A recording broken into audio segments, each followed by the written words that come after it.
This is the thing.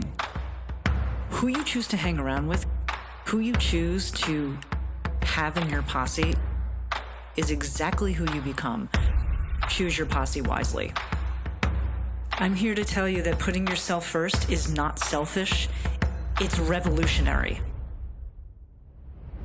Welcome to the Ayurvedic Woman podcast, empowering women to light their lives on fire through Ayurveda, yoga, spirituality, and fitness. I'm going to say this one last time. Stop apologizing. Women do this all the time. They apologize for everything. What are you feeling sorry about? Stop. If you do not put yourself first, nothing else happens. Stop putting everybody in front of you and put yourself first so that those people that you need to care for and take care of can be cared for because you have put yourself as the priority.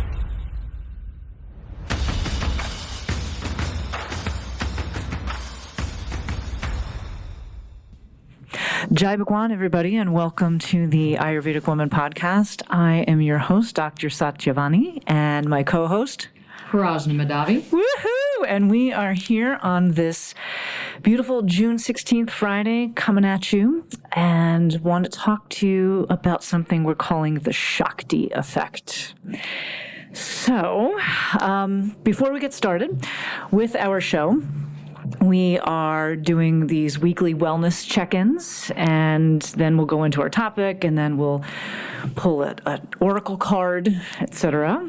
So, how are you? How's the weekly wellness check-in? What's going on with you? Once again, the weather is really nice outside. It's easy to get outside, so that's very nice. Very easy to be out in the garden. Garden is finally starting to slow down with the weeds. You got like 10,000 weeds. Yeah, I know. Just got so many weeds. That big of a garden, but the weeds are definitely there.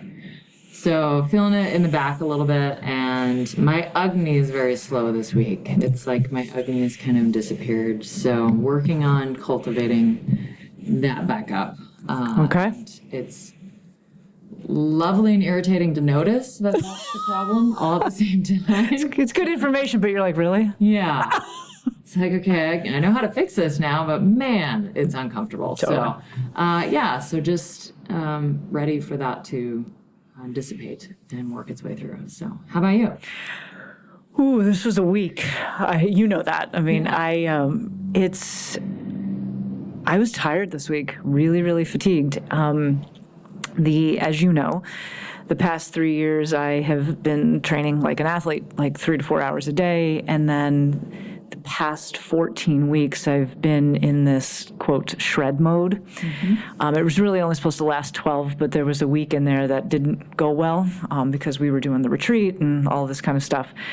So I'm like, I'll tack it on the end. And I crawled across the week 14 finish line. And I mean, I felt great, but then all of a sudden just crashed and burned. And so I was with August, my trainer, and he's like, yeah, you need some rejuvenation time. Like, you really just need to take a break. So this week has been, it's been nice. It's been nice to just like still work out, still move my body, but not as intensely as it has been. So didn't go to Krav this week very deliberately, but did lift, and, you know, we've lifted together and then have done the outdoor hikes. I mean, the weather at this time of the year here in Boise is just fantastic. If it was just like this all the time, things would be great. But I also think astrologically, there's, you know, a bunch of configurations happening, and I'm excited to get Casey Scott on the podcast to give us some updates.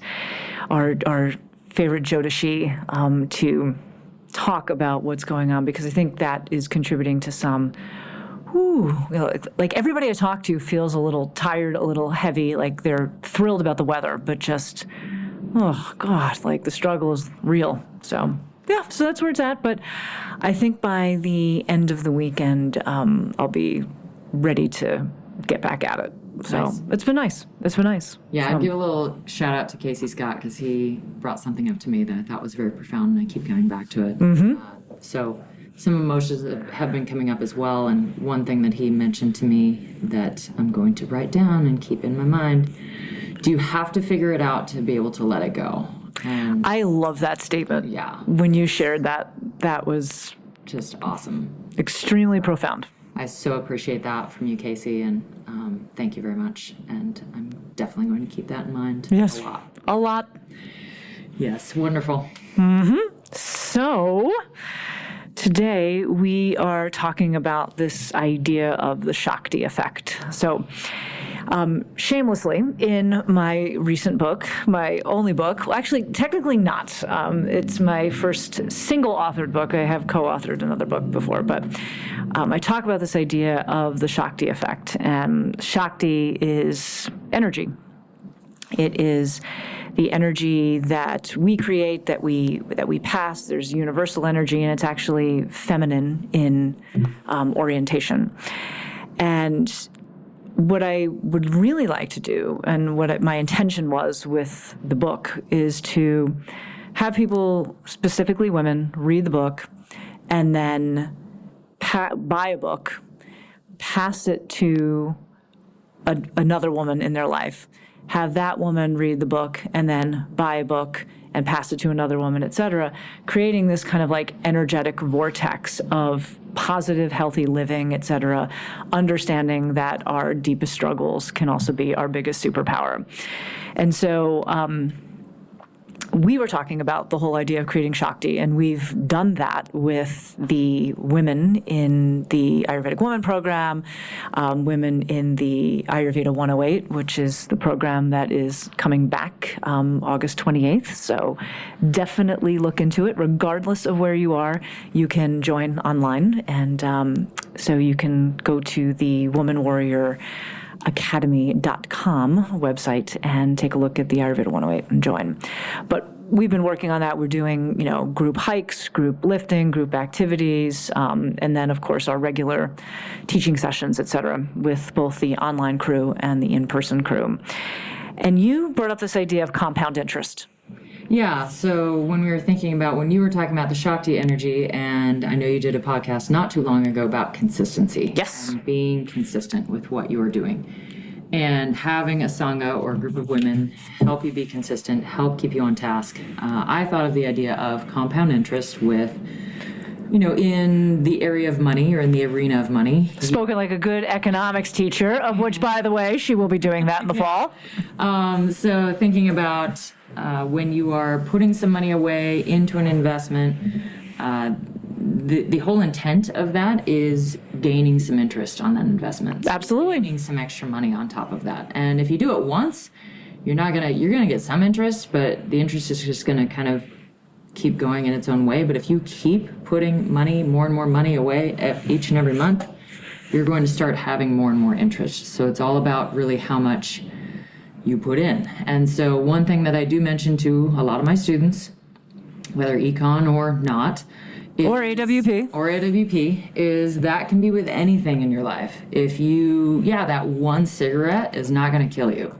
No. However, if you have a cigarette or two or three or a pack every day for 20 years, that's compounding on itself. And so our concept of Shakti then is a really positive way to create that compound interest. Yep. And so I love that idea, because that is where we are trying to go, is creating this Shakti effect throughout, and that ripple effect throughout. I could not agree more. And it's investing in yourself.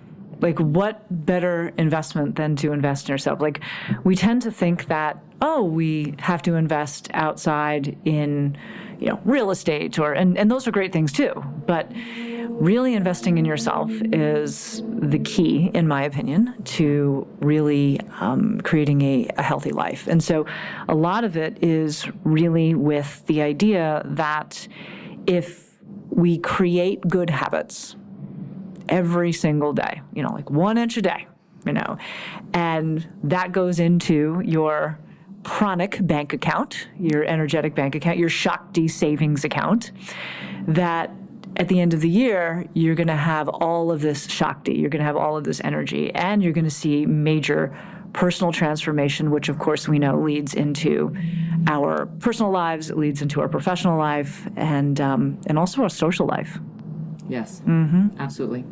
So I came up with, and I knew that you could probably riff off of this, but a short quote from the book that you had us read. I love it. Let's do it. 3. Let's do it. So this is from Shakti Rising, which we read in level 3, and just spoke to me when I thought about the topic that we were talking about today. It says, we dive into the very source of suffering and find that it arises from our mode of operation, that in turn is birthed by who we take ourselves to be. Instead of pushing away our pain and perceived limitations, we learn to welcome them into our loving embrace. With this brave step, the very limitations that hold us back become the vehicles for transformation and awakening. This is one of the many paradoxes along this path, where doing what we fear or abhor gives us the results we want.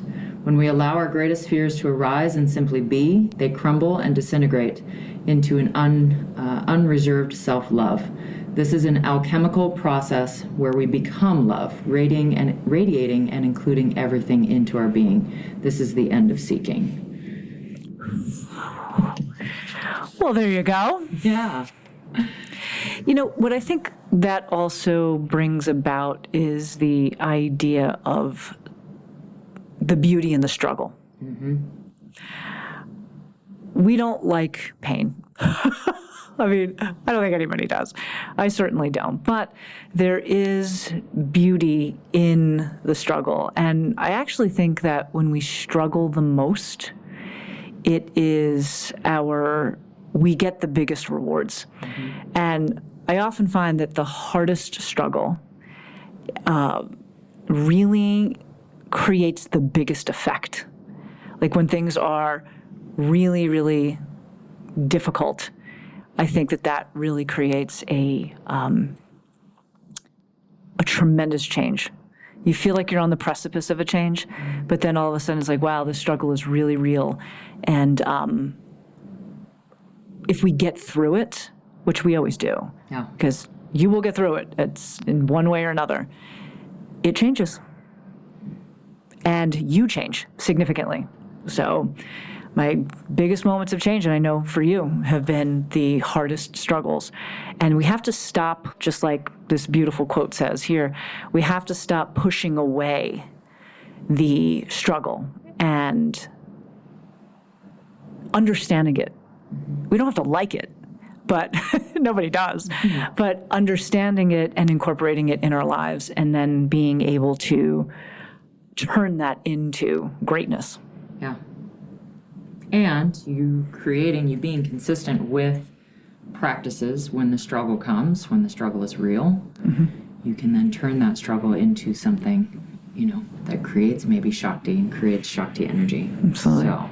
Well, that's why we do the Dinacharya. That's why we do the daily routine, because it's the armor that you put on yourself every single day in preparation for the times that are really hard. Because if we don't have those practices in place, if we're not scraping our tongue, if we're not doing our meditation, if we're not breathing, if we're not working our bodies, if we're not lifting weights, if we're not eating properly all the time, then when the really difficult time comes, you have no armor whatsoever. Whereas if this daily routine just becomes a thing, it's like every day I do these things, then when the time comes hard, it's like, oh, I have this entire toolbox of stuff that I can pull from. Like, I know that my anxiety is up. I know that my stress is up. So what is the best thing for me to do? It becomes automatic. It's not something you have to think about. And when you have no armor, you look for external sources to save you and help you. Nailed it. Yeah. No.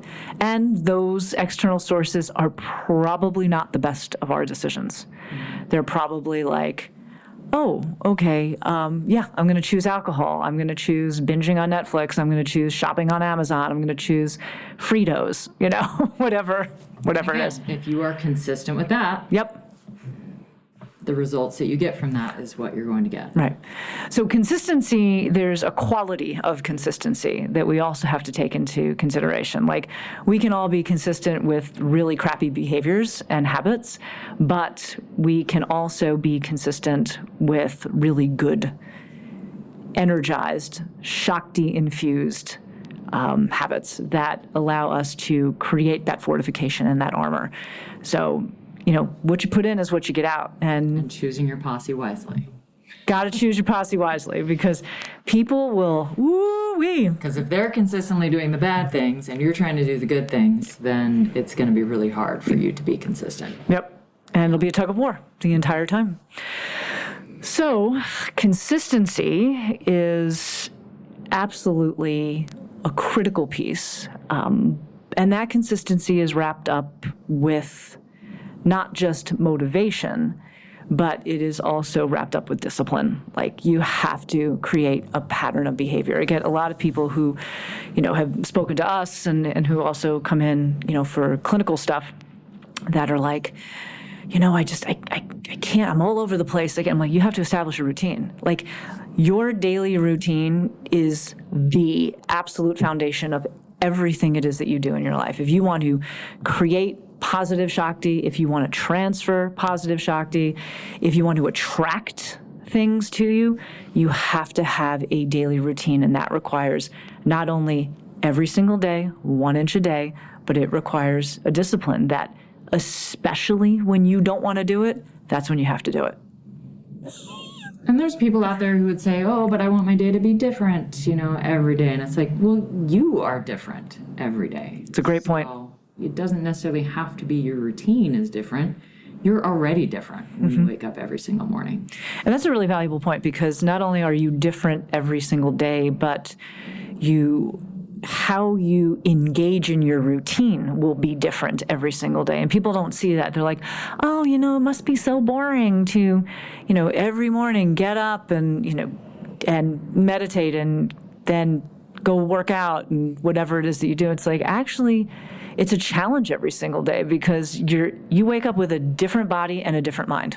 And people don't get it. No. But you got to do it. Yep. You got to be consistent. You got to have discipline. So then, transferring that Shakti, how would you say that when you are working on yourself and you are cultivating Shakti for yourself, how do you think that transfers to other people? What has your experience been, Praj? People are watching you, like, every single day. You may not recognize it, you may not see it, but people do see what you're doing. And so when you start to raise, we talk a lot about vibration, right? So when you start to raise your vibration and start to raise and transfer your Shakti, you start to attract people in that same vibration. And the people... True story. Yeah, people who are maybe in that lower vibration start to kind of, not necessarily fade away, but become a little less noticeable, and you start to be drawn towards the higher vibration. But I would say that it is just... even when I'm not noticing, people are watching. And you've brought this up to me before, that I don't really pay attention, but just based on what I'm doing in the world now and who I am, there's people that I don't notice seeing it. Oh, but they're watching. Paying attention. So, they're paying attention. Yeah. So what about for you? I want to riff off of what you just said in terms of, you know, people who have a lower vibration. The other possibility around that also is that people that are on a lower vibration may watch and say, how do I get some of that?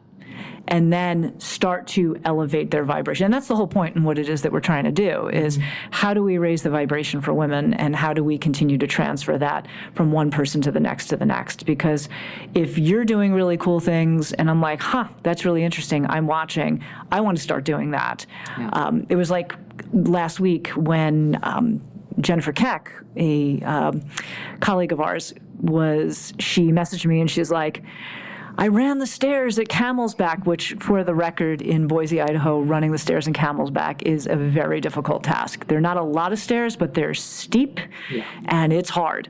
And she's like, and I did it 3 times, and I was like, that's amazing. And then, like, 2 days later, I'm like, Jen inspired me to do this. I'm going to do this. And then I did it. And then I messaged her back, and she's like, oh, my God. And so, like, that's what we do for each other. And I think that transferring of Shakti is super important. So what I'm going to recommend is buy the book right there, From Pain to Power. Read the book. Read the Shakti steps in part 2, and then buy the book for a female friend of yours or relative or whomever and pass it to her. And then tell her that after she reads it, she's got to buy a book and pass it to somebody else, because everybody should have the book on their bookshelf. But let's start the Shakti Effect campaign. Yes. So I love it. I think it's Shakti Effect. the Shakti Effect. So I think it's time for the tarot. Yeah. All right, so we've Last got the weekly tarot. Okay, I'm going to pull, but you're going to read. Okay. Okay, so let's see. We've got, and what's the name of this tarot? The name of this deck is Earth Warriors Oracle. Ooh, This is also by Alana Fairchild. I like it. I like it. I like The it. artistry is a little bit different, but still gorgeous. I'm feeling it. I'm feeling it. Okay, 16 Lolo, stand in the light. Are you kidding me? Are you kidding me? So, folks, this is Lolo, stand in the light here. Right. And what does she say today? She's beautiful. Butterfly. You are unique. You are a divine and beautiful being. You stand apart from the crowd. Sometimes this evokes jealousy or desire in others who want to possess your light and beauty as their own. You need never fear another or believe that they can harm you. Allow yourself to be true to who you are. Do not try to hide your inner light and beauty. You are meant to be seen. Your soul is nurtured and protected by your love for the divine. Is that not perfect for the Shakti Effect? So this is for all women. Stand in your light and spread the energy. Do good things. Surround yourself with the right posse. And you are a beautiful being. infinite, eternal, and whole. Yep. Right now. Praj, it's always great to do this with you. Yes. All right. The Shakti Effect, everybody. Enjoy your weekend. And Jai Bhagwan. And as always, may your soul be victorious. Jai Bhagwan. Is life hard? Yeah, it's really fucking hard. And you can also have the life it is that you want. You just gotta work for it.